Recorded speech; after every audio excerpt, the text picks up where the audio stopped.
పరిశుద్ధుడైన పౌలు గారు ఎఫెసీయులకు రాసిన పత్రిక 4వ అధ్యాయము 30వ వచనం చదువుకుందాం.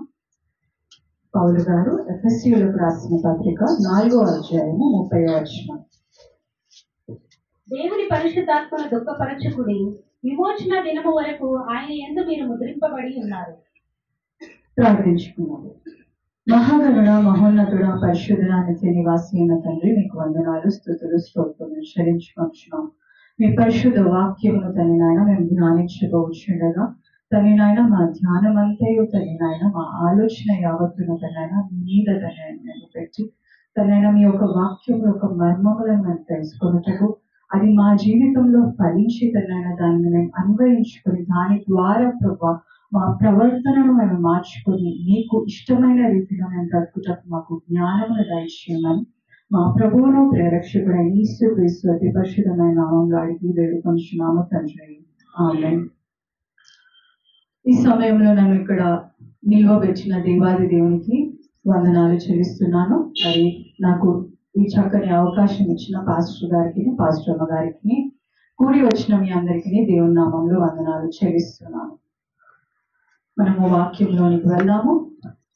పరిశుద్ధుడైన పౌలు గారు ఎఫెసీ సంఘమునకు రాస్తూ, దేవుని పరిశుద్ధాత్మను దుఃఖపరచుకుడి, విమోచన దినము వరకు ఆయన యందు మీరు ముద్రింపబడి ఉన్నారు. దేవుని పరిశుద్ధాత్మను దుఃఖపరచుకుడి అని పౌలు గారు ఇక్కడ మనకి ఒక కమాండ్మెంట్ లాంటిది, ఒక స్ట్రైట్ స్టేట్మెంట్ ఆయన ఇస్తున్నారు. అలాగే మనము ముందుకు వెళ్ళినప్పుడు తెస్సలోనిక సంఘానికి రాసిన మొదటి పత్రికలో 5వ అధ్యాయం 19వ వచనంలో అక్కడ చాలా స్ట్రైట్ గా ఆయన ఏమంటారు, దేవుని ఆత్మను ఆర్పకుడి అంటారు. Do not quench the spirit, extinguish అంటే పుట్ అవుట్ ద స్పిరిట్, దాన్ని ఆర్పకండి. ఇప్పుడు ఒక కొవ్వొత్తికి ఏమవుతుంది, అది గాలి లేకపోతే అది ఆరిపోతుంది. అటువంటి రీతిగా మీ ఆత్మను, పరిశుద్ధాత్మను మీరు ఆర్పకండి అని పౌలు గారు ఎఫెసీ సంఘానికి పరిశుద్ధాత్మను దుఃఖపరచుకుడి అని రాస్తూ, తెస్సలోనిక సంఘానికి రాస్తూ దేవుని యొక్క ఆత్మను ఆర్పకుడి అని చెప్తున్నారు. దేవుని యొక్క పరిశుద్ధాత్మ క్రీస్తు యేసులో బాప్తిస్మం పొందిన ప్రతి క్రైస్తవునిలో కార్యసిద్ధిగా కార్యము చేస్తూ ఉంటారు. అంటే ఆయన మనలను నడిపిస్తూ, మనకు ఆలోచన ఇస్తూ, మనల్ని ఎటువంటి ప్రవర్తన కలిగిన వారమై ఉండాలో, ఎలా దేవునిలో నడుచుకోవాలో, ఎలా దేవునిలో ఎదగాలో ఆయన పరిశుద్ధాత్మ దేవుడు మనకు నేర్పించే స్థితిలో ఉంటారు. అలాగే ఈ పరిశుద్ధాత్మ దేవుడు క్రీస్తు యేసు ఆరోహణమైన తర్వాత ఆయన మన కొరకు ఆదరణకర్తగా ఈ లోకములో క్రీస్తు యేసు మన కొరకు ఆయనని పంపించినట్టుగా మనము దేవుని వాక్యంలో చూడవచ్చు.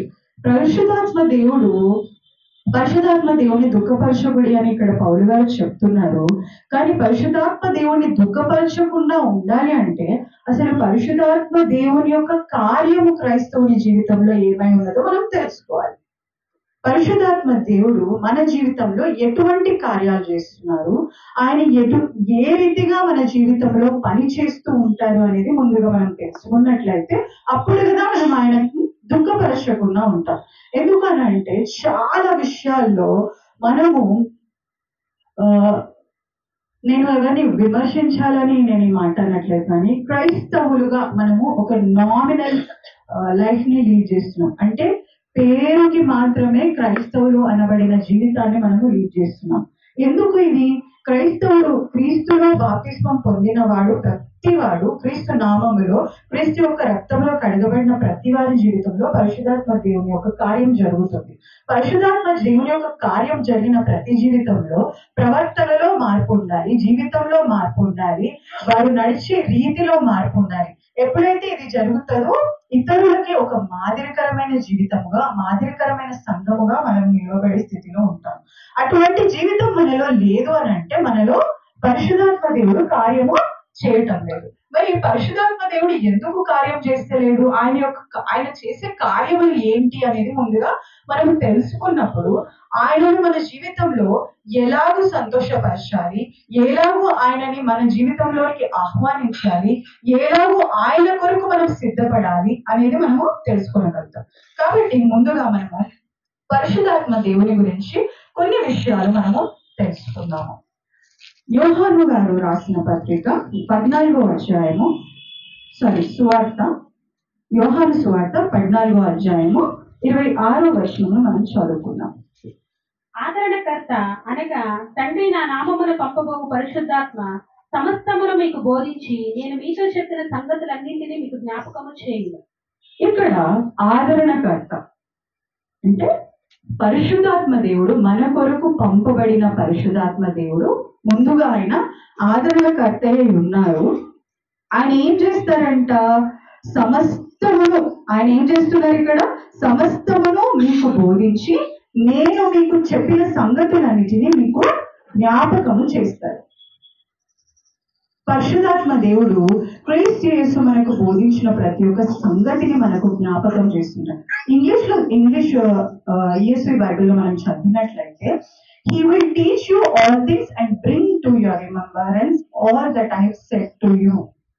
ప్రతి ఒక్క విషయం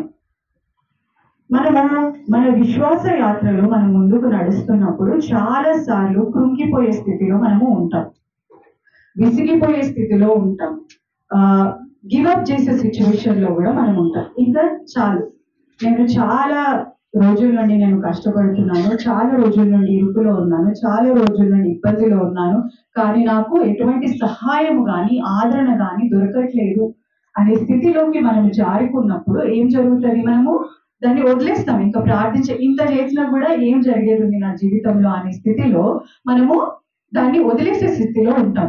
కానీ ఎప్పుడైతే పరిశుద్ధాత్మ దేవుడు మన జీవితంలో కార్యం చేస్తూ ఉంటారో, ఈ పరిశుద్ధాత్మ దేవుడు మన జీవితంలో ఏం చేస్తారంట? క్రీస్తు, తండ్రి అయిన దేవుడు, ప్రభు అయిన క్రీస్తు చేసిన ప్రతి ఒక్క కార్యమును, ఆయన చెప్పిన మాటలన్నిటిని కూడా మన హృదయానికి జ్ఞాపకం చేస్తూ ఆయన ఏం చేస్తారు? మనల్ని బలపరిచే దేవుడై ఉన్నారు. మనం దుఃఖంలో ఉన్నప్పుడు ఆదరణకర్త అయి ఉన్నారు. మొదటిగా మనం ఏం నేర్చుకున్నాము? ఆయన ఆదరణకర్త అయిన దేవుడు, ఆయన ప్రతి ఒక్క విషయం దేవునికి సంబంధించిన జ్ఞానయుక్తమైన విషయాలను ఆయన మనకు జ్ఞాపకం చేస్తూ మనల్ని బలపరిచే దేవుడు పరిశుద్ధాత్మ దేవుడు.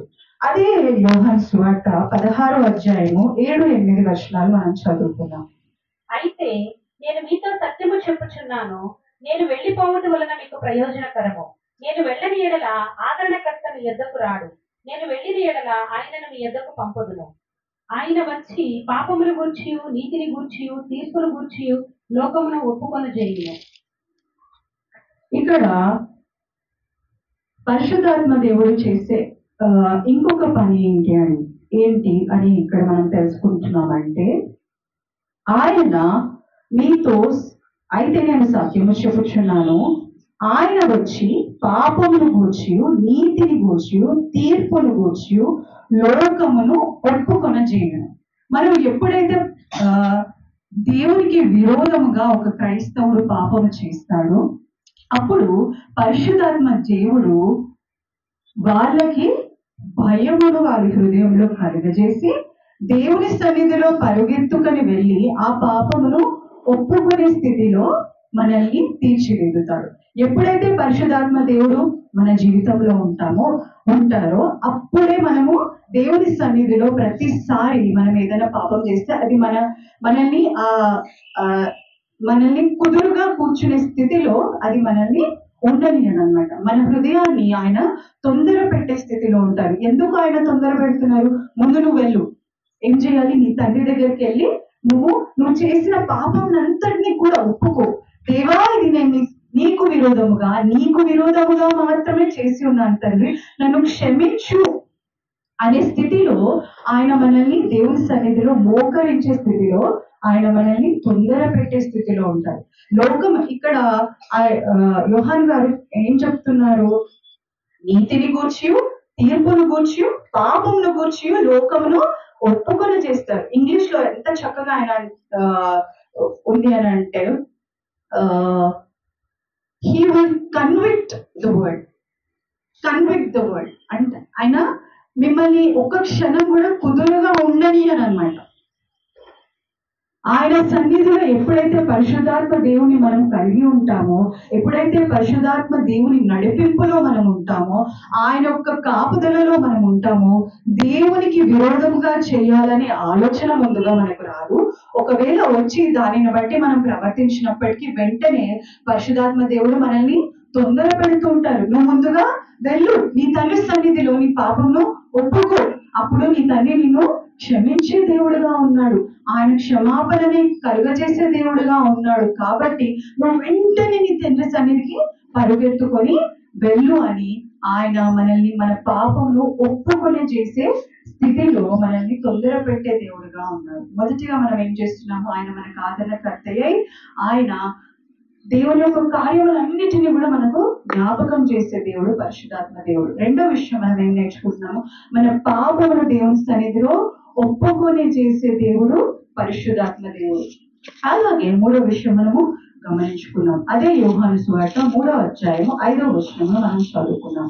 3:5.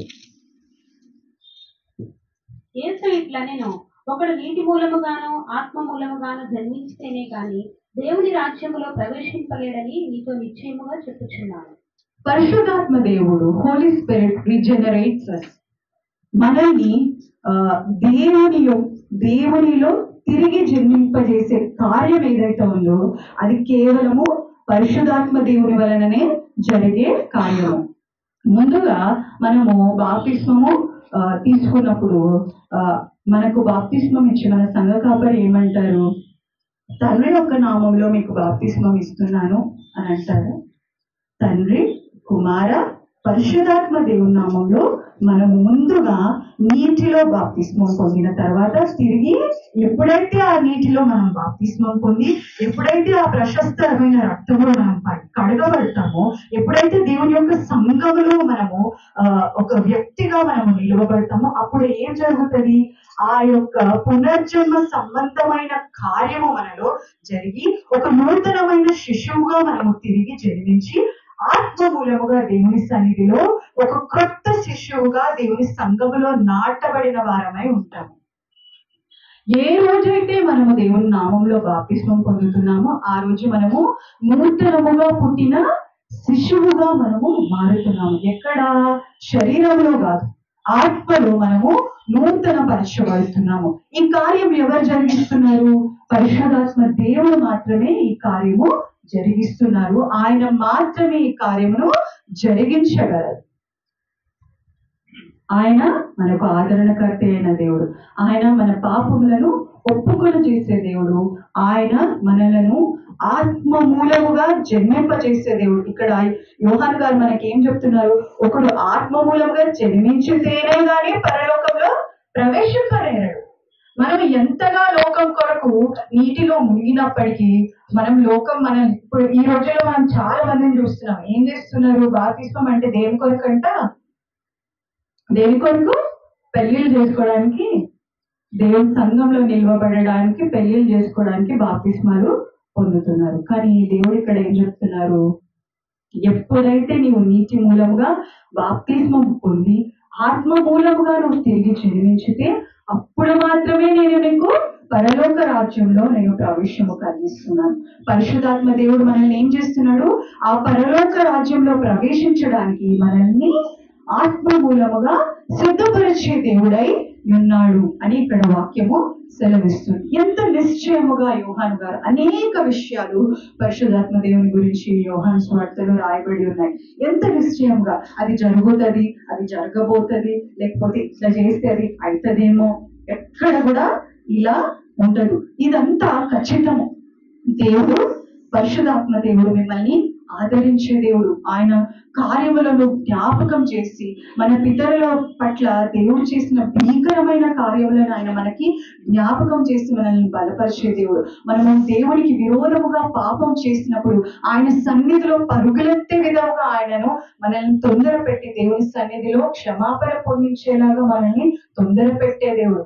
అలాగే దేవుని యొక్క రాజ్యమునకు, ఆ పరలోక రాజ్యమునకు ఆత్మీయంగా మనల్ని సిద్ధపరిచే దేవుడు పరిశుద్ధాత్మ దేవుడై ఉన్నాడు. అలాగే మనము కొరింథీయులకు రాసిన 2వ పత్రిక 3వ అధ్యాయము 17వ వచనం చూసుకున్నాం. ప్రభువే ఆత్మ, ప్రభు యొక్క ఆత్మ ఎక్కడ నుండునో అక్కడ స్వాతంత్ర్యము నుండును. ఇక్కడ చాలా చక్కగా పౌలు గారు ఏమంటున్నారు, ప్రభువు ఆత్మ, ప్రభు యొక్క ఆత్మ ఎక్కడ ఉంటుందో అక్కడ ఏముంది, స్వాతంత్రం ఉంది. మనకి ఏ సమయంలోనా, ఎంత అర్ధరాత్రిలోనైనా దేవుని సన్నిధికి పరిగెత్తే స్వాతంత్రం ఉందా? ఉంది కదా. ఏ సమయంలోనైనా ఏ రీతిగా అయినా ప్రార్థన చేసే స్వాతంత్రం మనకుందా? ఉంది. ఎవరు మనల్ని వేలెత్తి చూపినా కూడా, సాతాను మనల్ని ఎంత శోధన పెట్టినా కూడా, దేవుని సన్నిధిలో మనం పరుగులెత్తి ఇది నేను కాదు, నేను నా యొక్క ఐడెంటిటీ, అంటే నా యొక్క ఐడెంటిటీ ఏదైతే ఉందో అది ఎక్కడ ఉంది, దేవునిలో ఉంది అని జ్ఞాపకము చేసే స్థితిలో మనము ఉన్నాం. ఎక్కడైతే దేవుని యొక్క పరిశుద్ధాత్మ దేవుని కార్యం జరుగుతుందో అక్కడ స్వాతంత్రం ఉంటది. ఈ స్వాతంత్రం దేని నుండి స్వాతంత్రం? ఈ లోకపు బంధకాల నుండి స్వాతంత్రం, పాపము నుండి స్వాతంత్రం, దురలవాట్ల నుండి స్వాతంత్రం, అంధకార శక్తుల నుండి స్వాతంత్రం. ఎక్కడైతే పరిశుద్ధాత్మ దేవుడు ఉండడో అక్కడ స్వాతంత్రం లేదు. ఇప్పుడు మనం అనేకమైన కుటుంబాలను చూడవచ్చు. మన కుటుంబాలలోనే అనేక మందిని మనం చూడవచ్చు. ఇంకా వారు బంధకాలలో ఉన్నారు, ఇంకా వారు పీడింపబడుతున్నారు. ఎందుకు? వారి జీవితంలో పరిశుద్ధాత్మ దేవుడు కార్యము చేసేలాగా వారు దేవుని సన్నిధిలో నిలవబడే స్థితిలో లేరు. అందుకని దేవుని వాక్యం ఏం సెలవిస్తుంది, ఎక్కడైతే దేవుని ఆత్మ ఉంటుందో అక్కడ స్వాతంత్రం ఉంటుంది. ప్రతి ఒక్క దురలవాటు నుండి, దుఃఖము నుండి, ఇబ్బందుల నుండి, ఇరుకుల నుండి, అనారోగ్య సమస్యల నుండి, మరి ముఖ్యంగా అన్నిటికంటే శ్రేష్టముగా పాపము నుండి, మరణము నుండి స్వాతంత్రం. ఈ సమయంలో ఇక్కడికిక్కడే మనం పడి చచ్చిపోయినా కూడా ఈ మరణానికి భయపడి లేని స్థితిలో దేవుడు మనకి స్వాతంత్రం ఇచ్చినాడు. ఎందుకు? తిరిగి మనం మహిమ శరీరంలో రూపింపబడి దేవుని సన్నిధిలో నిలబడే స్థితిలో దేవుడు మనం, ఈ స్వాతంత్రం అందరికీ లేదు. క్రైస్తవులుగా పుట్టి దేవుని సన్నిధిలో నిలబడి ఆయనను నమ్ముతూ ఆయన యొక్క ప్రణాళికలో ఉన్న వారికి మాత్రమే ఈ స్వాతంత్రం ఉంది. ఎవరి జీవితంలో ఈ ఆత్మ ఉన్నదో, ఎవరి జీవితంలో పరిశుద్ధాత్మ పని చేస్తున్నదో వారి జీవితంలో స్వాతంత్రం ఉంది. ఎంత చక్కగా పరిశుద్ధాత్మ దేవుడు మన జీవితంలో పనిచేస్తున్నారు. అది మన ఇరుకులో ఆయన ఆదరణకర్తే ఉన్నారు. మనం పాపం చేసినప్పుడు మనం దేవుని సన్నిధిలో మన పాపములను ఒప్పుకుందాము అని మనల్ని తొందర పెట్టే దేవుడై ఉన్నారు. మనల్ని ఆత్మ మూలంగా ఒక నూతనమైన స్థితిలోనికి ఆయన తీసుకొచ్చి పరలోకంలోని ప్రవేశింప చేసే స్థితిలో ఆయన మనల్ని తీర్చిదిద్దుతున్నాడు. అలాగే మనకి సమస్తమైన ఈ బంధకాల నుండి ఆయన స్వాతంత్రం ఇచ్చే దేవునిగా పరిశుద్ధాత్మ దేవుడు ఉన్నాడు. ఇంకొక విషయం మనము చూద్దాము. రోమీయులకు రాసిన పత్రిక 8వ అధ్యాయము 16-17 వచనం మనము దేవుని పిల్లలమని ఆత్మ తానే మన ఆత్మతో కూడా సాక్ష్యం ఇచ్చుచున్నాడు. మనము పిల్లలమైతే వారసులము, అనగా దేవుని వారసులము, క్రీస్తుతో కూడా మహిమ పొందుటకు ఆయనతో శ్రమపడిన ఎడల క్రీస్తుతోడి వారసులము. ఇక్కడ పరిశుద్ధాత్మ దేవుడు చేసే ఇంకొక కార్యం ఏంటి, దేవుడు మనము ఆయన పిల్లలమని ఆయన ఎల్లప్పుడూ మనకి జ్ఞాపకం చేస్తూ ఉంటాడు. ఎప్పుడైతే, నాకు తెలిసి ప్రతి ఒక్క క్రైస్తవుని జీవితంలో ఈ సంఘటన జరిగి ఉంటుంది. ఏదో ఒక సందర్భంలో సాతానుడు నువ్వు దేవుని బిడ్డవి కాదు అని మనకి జ్ఞాపకం చేస్తాడు. నువ్వు ఇంత దౌర్భాగ్యుడవి, దుష్టురాలివి, ఒకసారి నీ పాత జీవితం చూసుకో, లేదంటే నువ్వు ఎంత దౌర్భాగ్యమైన స్థితిలో నుండి నువ్వు వచ్చి ఉన్నావు, నువ్వు నీ జీవితాన్ని చూసుకొని అని మన జీవితం మీద అసహ్యం పుట్టించేలాగా సాతాను ఎన్నో శోధనలు మనకి తీసుకొని వస్తాడు. ప్రతి ఒక్క క్రైస్తవ జీవితంలో ఖచ్చితంగా ఏదో ఒక సమయంలో అయ్యో నేను దేవుడికి పనికి రాని వాడను అని మనం అనుకొని ఉంటాం. కానీ మన అర్హతను బట్టి మనం ఇక్కడ లేము, మనం చేసిన కార్యములను బట్టి మనము ఇక్కడ లేదు. ఎవరి కార్యమును బట్టి ఉన్నాము? ఆయన యొక్క త్యాగమును బట్టి, ఆయన మనము పొందవలసిన శ్రమలను అంతటిని కూడా, ఆ యొక్క తీర్పును గాని శ్రమలను గాని క్రీస్తు యేసుని భరించడం మూలంగా మనం ఉన్నాం. ఏ విధంగా కూడా మనకి ఇక్కడ ఉండడానికి అర్హత లేదు.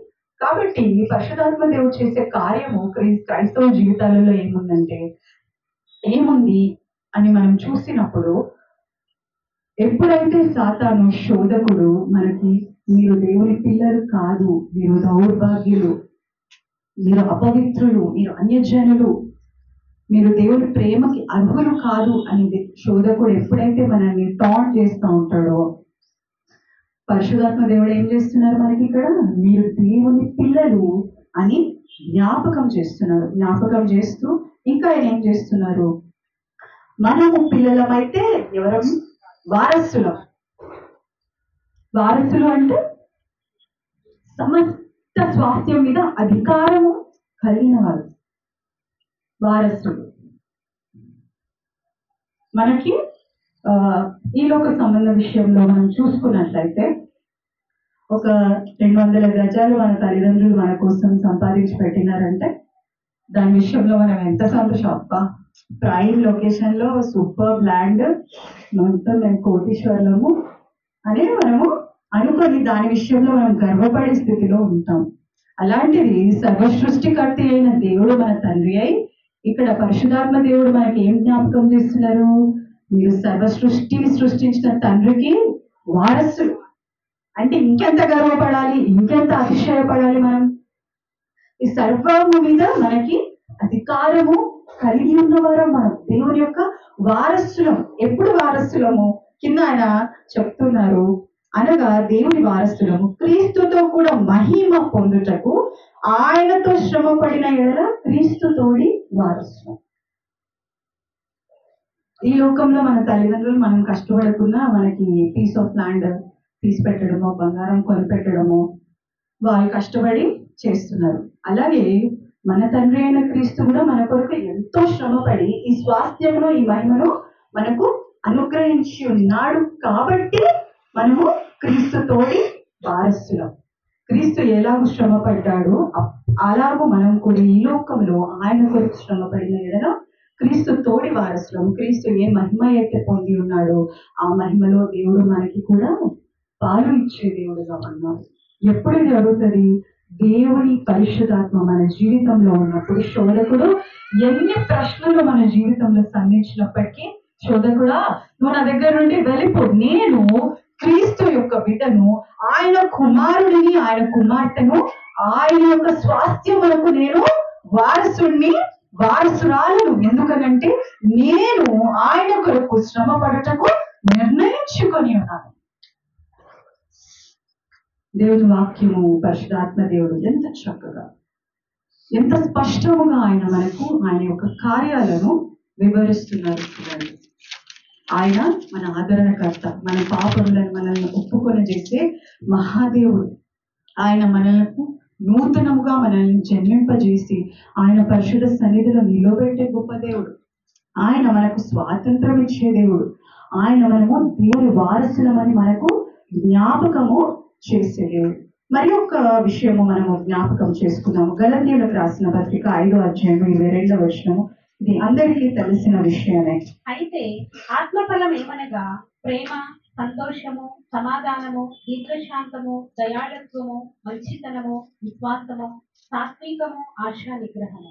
ఎప్పుడైతే దేవుని పరిశుద్ధాత్మ క్రైస్తవ జీవితంలో పనిచేస్తూ ఉంటుందో, ఆ క్రైస్తవుడి జీవితంలో ఏముంటుంది? ఫలము ఉంటుంది. క్రీస్తు కొరకు ఫలించే వ్యక్తిగా మనము ఉంటాము. ఎప్పుడైతే ఆత్మ లేకుండా మనం ఆత్మఫలము పొందలేము.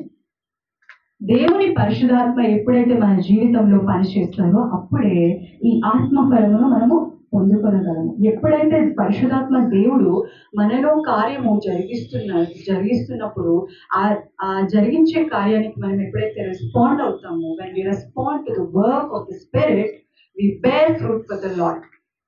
ఎప్పుడైతే దేవుని యొక్క కార్యానికి మనము లోబడి ఆయన యొక్క కార్యాన్ని మనం అంగీకరించే స్థితిలో ఉంటామో అప్పుడు దేవుని కొరకు ఫలించే క్రైస్తవులుగా మనము ఉంటాం. అందరూ ఫలిస్తారు. కొంతమంది మంచి ఫలములను ఫలిస్తారు, కొంతమంది కారు ద్రాక్షలను. ఇర్మియా గ్రంథంలో చెప్పబడినట్టు, నీవు నాకు ఏలా భ్రష్ట సంతానమైతివే, నేను చక్కని నిజమైన ద్రాక్షవల్లిగా నేను నాటితినే అని చెప్తూ ఉన్నారు. అలాగే ఎప్పుడైతే పరిశుద్ధాత్మ దేవుడు మన జీవితంలో కార్యం చేస్తారో, ఆయన యొక్క నడిపింపునకు మనం ఎప్పుడైతే లోబడతామో అప్పుడు ఏం జరుగుతుంది? ఆయన యొక్క ఆత్మఫలమును మనము పొందుకునే స్థితిలో ఉంటాము. ఎప్పుడైతే మనం ఆత్మఫలమును పొందుకుంటామో అప్పుడు ఇతరులకి మనము నడిచే పత్రికలుగా మనము ఉంటాం, నడిచే సువార్థికులుగా మనం ఉంటాం. మనం ఎవ్వరికి వెళ్ళి దేవుని సువార్తను ప్రకటించుకున్నా మన ప్రవర్తన ద్వారా, మన మాట ద్వారా, మన చూపు ద్వారా, మన చేత ద్వారా క్రీస్తు ప్రేమని కనుగొనే స్థితిలో ఉంటారు. ఈ రోజుల్లో అనేకులు క్రైస్తవులను దూషించే స్థితిలో ఉన్నారు, ద్వేషించే స్థితిలో ఉన్నారు అని అంటే దానికి కారణము మనలో క్రీస్తు కనబడటలేదు, మనలో పరిశుద్ధాత్మ కార్యము జరుగుటలేదు అని మనం జ్ఞాపకం చేసుకోవాలి. మనము అనేకమైన విషయాలను మనము తెలుసుకున్నాం. ఇవన్నీ పరిశుద్ధాత్మ దేవుడు చేసే కార్యం. ఇంకా అనేకమైన కార్యంలో పరిశుద్ధాత్మ దేవుడు చేస్తూ ఉంటారు మన జీవితంలో. కానీ ఇక్కడ పౌలు గారు ఏమంటున్నారు? పరిశుద్ధాత్మను దుఃఖపరచుకుడి అని రాస్తూ దేవుని ఆత్మను ఆర్పకుడి అని అంటున్నారు. అంటే దేవుని ఆత్మను ఆర్పకుడి, పరిశుద్ధాత్మను దుఃఖపరచుకుడి అని చెప్తున్నారు. అక్కడ చెప్పబడుతుంది అంటే అక్కడ ఏం జరుగుతుంది? దేవుని పరిశుద్ధాత్మను దుఃఖపరిచే స్థితిలో కొందరు ఉన్నారనే కదా అర్థం. మరి ఏ విధంగా మనం దేవుని దుఃఖపరిచే స్థితిలో ఉన్నామో మనం కొన్ని విషయాలు తెలుసుకున్నాం. మొదటిగా అపోస్తలుల కార్యము 7వ అధ్యాయము 51వ వచనం మనం చూద్దాం. 7:51. ముష్కరులారా, హృదయములను చెవులను దేవుని వాక్యమునకు లోపరచునల్లని వారలారా, మీ పితరుల వలె మీరును ఎల్లప్పుడూ పరిశుద్ధాత్మను ఎదిరించుచున్నారు. ఇక్కడ ఏం చెప్పబడుతుంది? ముష్కరులారా, హృదయములను చెవులను దేవుని వాక్యమునకు లోపరచునల్లని వారా, మీరు దేవుని పరిశుద్ధాత్మను ఎల్లప్పుడూ ఎదిరిస్తున్నారు. ఎప్పుడు దేవుని పరిశుద్ధాత్మను మనం దుఃఖపరిచే స్థితిలో ఉంటాము. దేవుని వాక్యమునకు మన హృదయములను, మన చెవులను ఎప్పుడైతే మనము ఆనించామో, ఎప్పుడైతే ఆయనకు లోబడిన స్థితిలో మనం ఉంటామో అప్పుడు దేవుని పరిశుద్ధాత్మను దుఃఖపరిచే స్థితిలో, దేవుడు మన హృదయంలో పెట్టిన దీపాన్ని ఆర్పే స్థితిలో, ఆయనకు బాధను వేదనను కలిగించే స్థితిలో మనం ఉంటాం. ఇక్కడ చాలా క్లియర్ గా ఏమంటున్నారు? మీ పితరుల వలె మీరును ఎల్లప్పుడూ, అప్పుడప్పుడు అంటున్నారా? ఎల్లప్పుడూ పరిశుద్ధాత్మని ఎదిరించే స్థితిలో ఉన్నారు. మన పితరులు అనేక మంది గతించిపోయి ఉన్నారు. వారు ఎటువంటి స్థితిలో ఉన్నారు, ఏ సమయంలో వారు దేవుని నమ్ముకున్నారు, లేదంటే వారి జీవితం, వారి విశ్వాస జీవితం ఏమై ఉన్నదో మనకైతే తెలియదు. కానీ ఇక్కడ మన పితరులు అన్నప్పుడు ఇజ్రాయేలీల గురించి ఇక్కడ చెప్పబడుతుంది. వారు ఎల్లప్పుడూ కూడా అరణ్యంలో వారు నివసించి ఉన్నప్పటికీ ఆ 40 సంవత్సరాలు కూడా దేవుని ఎదిరిస్తూ, దేవుని బాధ పెడుతూ వారు వచ్చి ఉన్నారు. దాని తర్వాత మనము ఎన్నో ఇశ్రాయేలీలు వారి ప్రయాణం అంతా కూడా దేవుణ్ణి వేదన పరిచేదిగానే ఉంది. ఎక్కడ కూడా చాలా కొన్ని చోట్ల మాత్రమే వారు దేవునికి ఇష్టమైన రీతిలో జీవించినట్లుగా మనం బైబిల్ గ్రంథంలో చూడవచ్చు. మరి మన పితరుల యొక్క స్థితి ఏమై ఉన్నదో మనకు తెలియదు. కానీ ఇప్పుడు కొన్నాళ్ళ తర్వాత మనం కూడా మన బిడ్డలకి పితరులం అయిపోతాం కదా. మరి మన విశ్వాస జీవితం ఎలా ఉంది? మనం ముష్కరులుగా ఉన్నామా? మన హృదయాలని, మన చెవులని దేవునిలో వాక్యమునకి లోపరచకుండా ఉండే స్థితిలో మనము ఉన్నామా లేదా అనేది మనము పరీక్షించుకోవాలి.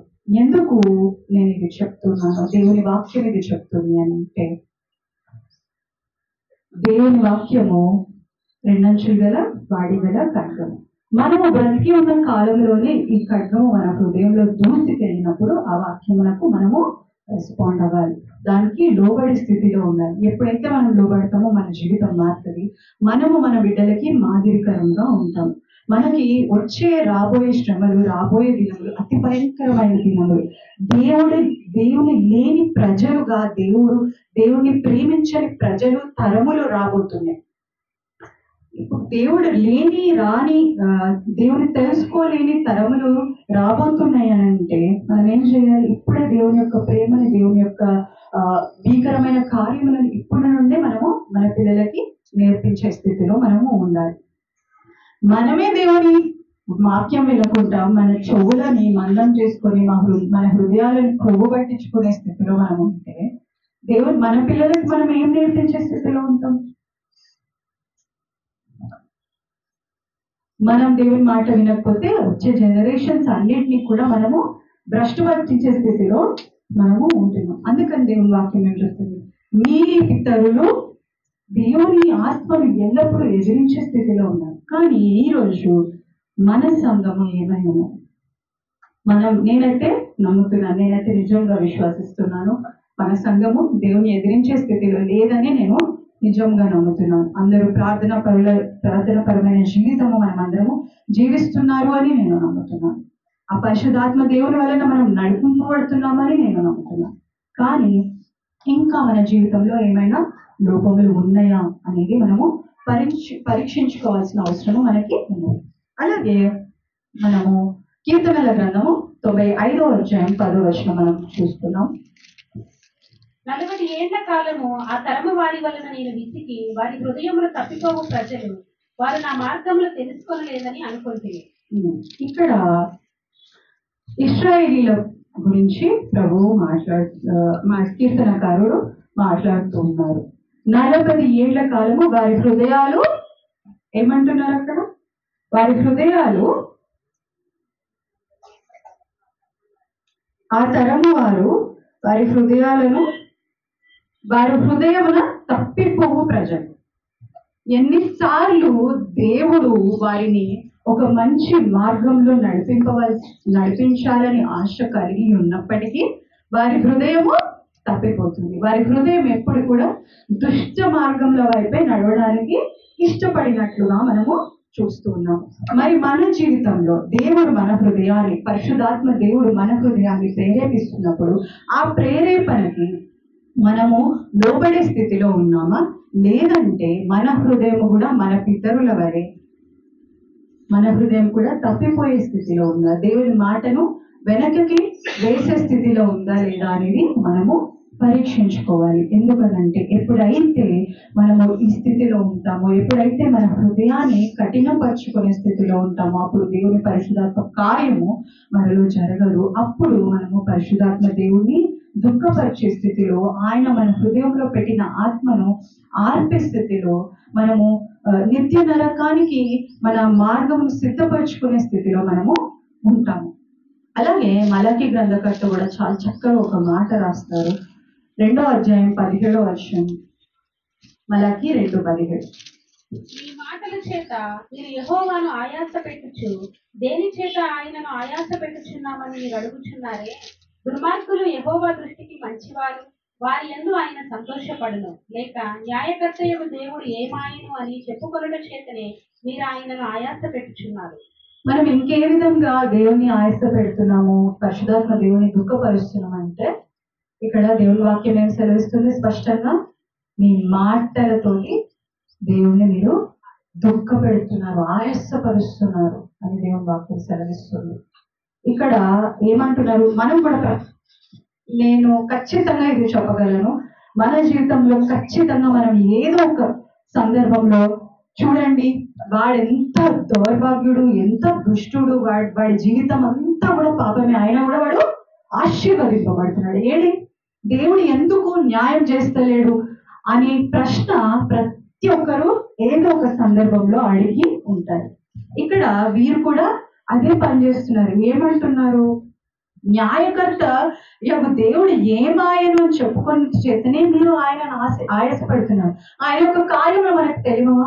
ఆయన ప్రేమమయుడు, దీర్ఘశాంతము కలిగిన దేవుడు, మన కొరకు ప్రాణం పెట్టిన దేవుడు, మన కొరకు తిరిగి రానై ఉన్న దేవుడు, మన కొరకు ఆయన కుమారుని సహితం లెక్క చేయని దేవుడు, ఆయన మన పాపములను, రోగములను, సంశయములను ప్రతి ఒక్కరిని భరించిన దేవుడు.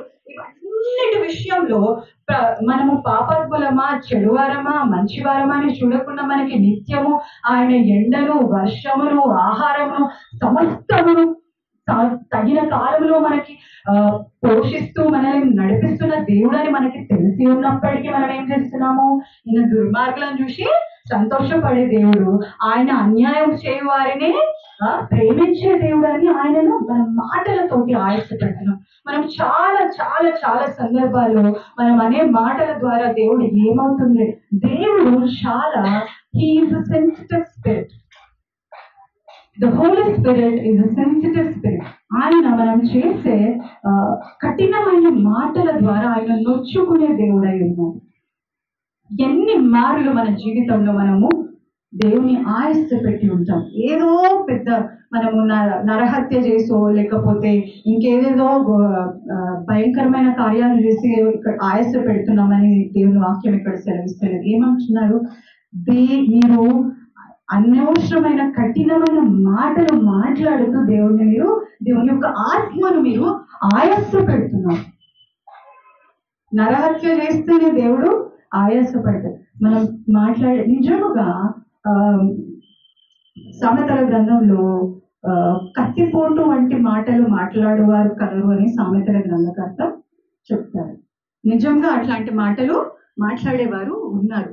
మరి మనము దేవునితో మాట్లాడే స్థితి ఏమై ఉన్నది? మనం దేవునితో ఏ విధంగా మాట్లాడుతున్నాం? మనము చాలా మార్లు క్రైస్తవులు మనం దేవునితో మాట్లాడేటప్పుడు ఆయన దేవాది దేవుడు, సర్వ సృష్టికి సృష్టికర్త, అనేక వేవేల దూతల చేత కొనియాడబడుతున్న దేవుడు, ఆయన భీకరుడైన దేవుడు, ఆయన యూదా గోత్రపు సింహం అని మనం మర్చిపోయి ఏం చేస్తాము?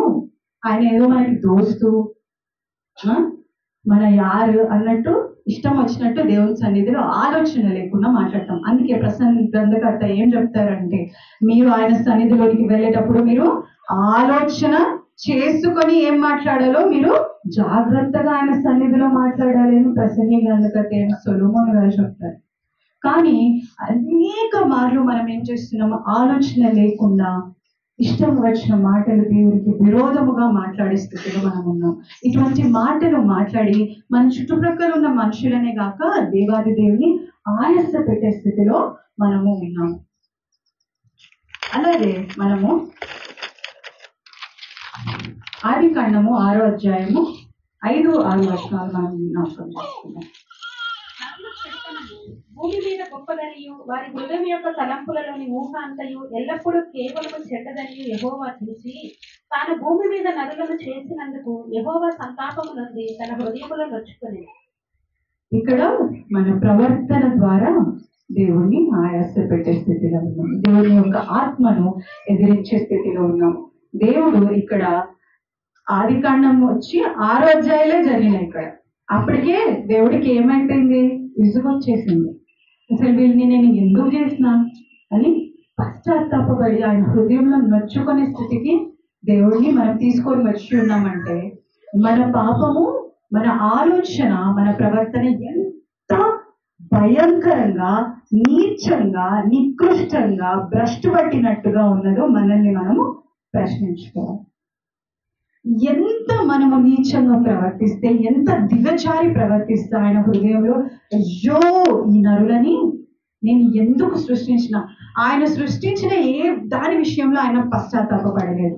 చెట్లను గురించి కానీ, నీటిని గురించి కానీ, భూమిని గురించి కానీ, లేదంటే పశువులను గురించి కానీ, పక్షుల గురించి కానీ, జలచరాల గురించి ఏ విషయంలో ఆయన సంతాపడలేదు. కానీ ఆయన అతి ప్రియముగా ఆయన ఇమేజ్ లో, ఆయన స్వరూపంలో ఎంతో ఇష్టపూర్వకంగా ఆయన చేతితో నిర్మించిన మనుషుని విషయంలో మాత్రము ఆయన ఆయాసపడుతూ ఆయన హృదయంలో నొచ్చుకున్నాడు.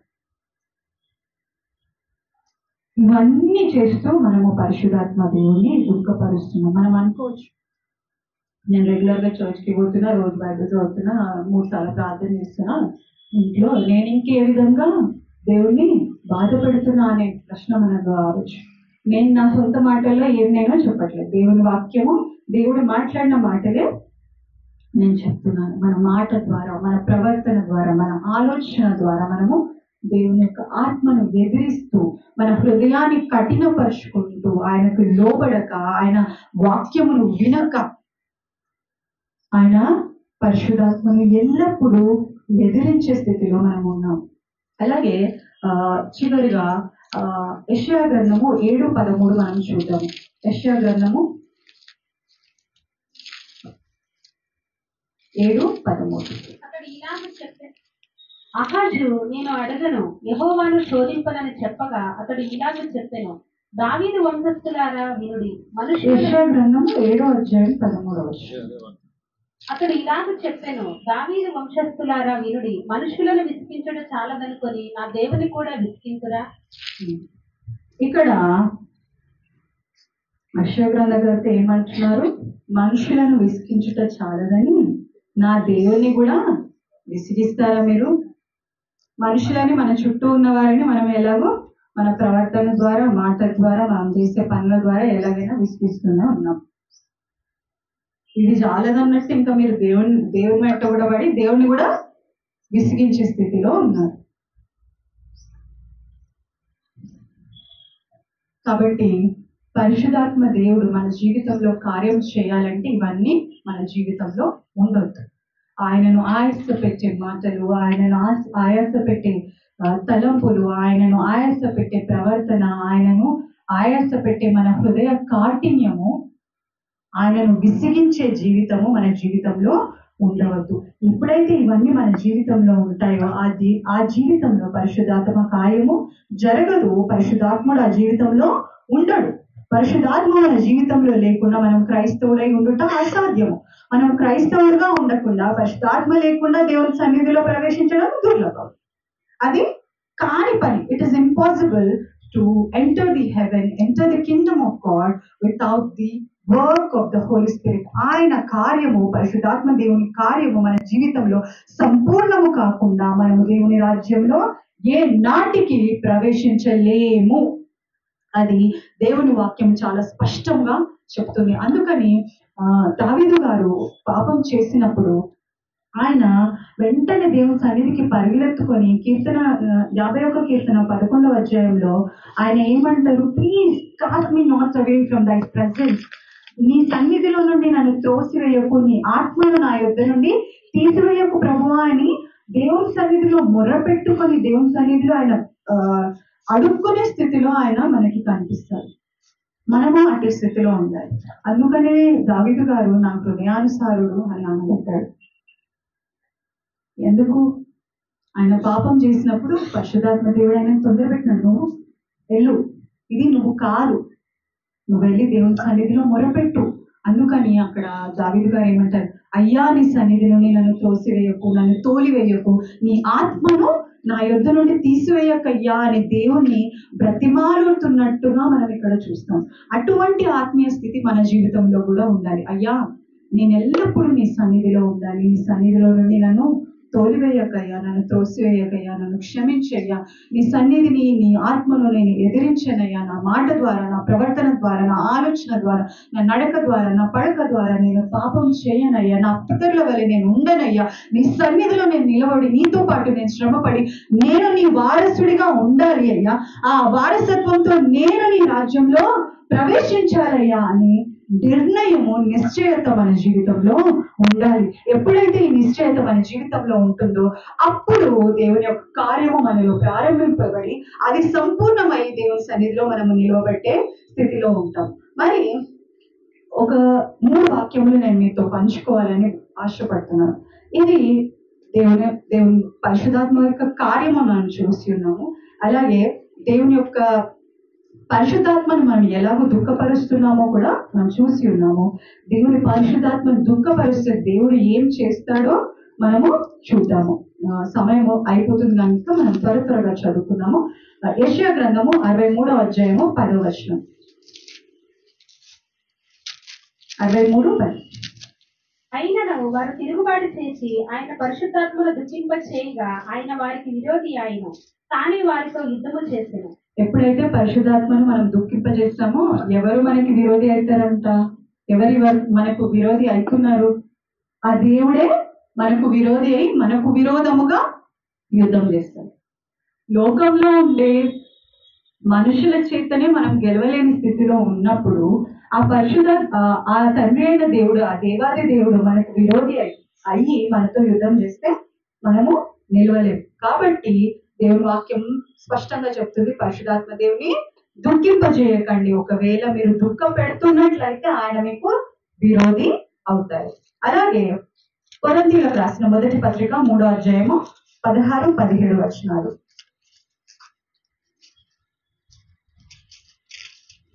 దేవుని ఆలయమై ఉన్నారనియు దేవుని ఆత్మ మీలో నివసించుచున్నాడనియు మీరు ఎరుగరా? ఎవడైనాను దేవుని ఆలయమును పాడు చేసిన ఎడల దేవుడు వానిని పాడు చేయును. దేవుని ఆలయము పరిశుద్ధమై ఉన్నది, మీరు ఆ ఆలయమై ఉన్నారు. ఇక్కడ పౌలు గారు చాలా స్పష్టంగా చెప్తున్నారు, మీరు దేవుని ఆలయమై ఉన్నారని, దేవుని ఆత్మ మీలో నివసించుచున్నదని మీరు ఎరుగరా? మీకు తెలీదా? క్రైస్తవులమైన మనందరికీ కూడా మనం దేవుని యొక్క ఆలయమై ఉన్నాము అని మనందరికీ తెలుసు. అయినా కూడా ఆయనకు విరోధంగా ఉండే స్థితిలో మనం ఉన్నాం.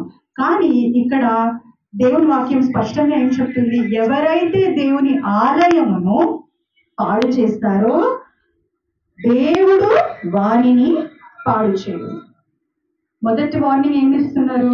ఒకవేళ మీరు పరిశుద్ధాత్మ దేవుని దుఃఖపరిచినట్లయితే నేను మీకు విరోధిని అవుతాను అని దేవుడు మనకి వార్న్ చేస్తున్నారు. రెండో విషయం ఆయన ఏం చేస్తున్నారు? ఎప్పుడైతే దేవుని యొక్క ఆలయముని, నా ఆత్మ నివసించుచున్న ఈ ఆలయంను మీరు ఎప్పుడైతే పాడు చేస్తారో అప్పుడు నేను మిమ్మల్ని పాడు చేస్తాను అని దేవుని వాక్యము సెలవిస్తుంది. కాబట్టి మనము పరిపూర్ణ జాగ్రత్త గలవారమై ఉండాలని దేవుని వాక్యం మనకి హెచ్చరిస్తుంది.